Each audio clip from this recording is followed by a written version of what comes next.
স্বাধীনবাটিবি টেম্পলের ভিতরে তো হচ্ছে মানে ফটোগ্রাফি ভিডিওগ্রাফি নট অ্যালাউ, তো ভিতরে আর মানে কোনো ক্লিপ নেওয়া হয়নি।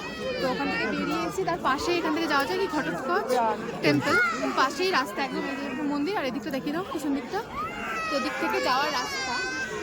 তো গিয়ে দেখি কোথায় টেম্পলটা, চলো। কোথায়?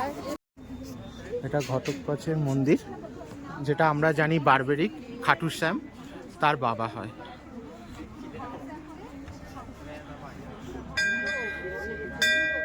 এটাই মন্দিরটা, এটা গাছ, এই গাছটা ঘিরেই এই মন্দিরটা তৈরি হয়েছে। মানে বলতে পারো এটা একটা মান্যতা, হয়তো এখানে এসে উনি থাকতেন বা কিছু। অনেক ত্রিশূল তোমরা দেখতে পাচ্ছ এখানে। যাচ্ছি হচ্ছে বৈশিষ্ট্যমণির আশ্রম। সব উপর থেকে উপরে উঠতে গিয়ে কেমন অবস্থা লাগছে, সবাইকে টেনে টেনে নিয়ে যেতে হচ্ছে এত উঁচুতে।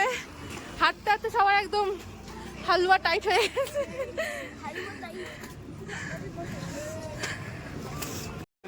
এই যে এটা হচ্ছে বৈশিষ্ট্যমণির আশ্রম। ভিতরে জানি না ক্যামেরা অ্যালাউ কিনা, এখানে জুতো রাখতে হচ্ছে। যাই ভিতরে গিয়ে দেখি ক্যামেরা অ্যালাউ কিনা। সো আমরা চলে এসেছি বৈশিষ্ট্যমণি আশ্রম। এটা একটা শিব মন্দির আর এটা হচ্ছে আশ্রম। তো আমরা ভেতরে যাই। সবাই জানো বৈশিষ্ট্যমণি এটা সপ্তর্ষি মণ্ডল, যেটা আমরা পড়ি 7টা ঋষি, তার মধ্যে এই যে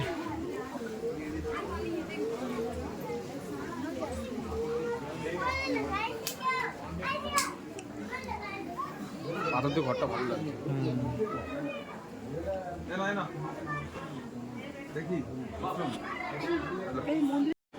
সো বৈশিষ্ট্যমণির ঠিক পাশেই রয়েছে রাম মন্দির, তোমরা এটাকেও দেখে নিও।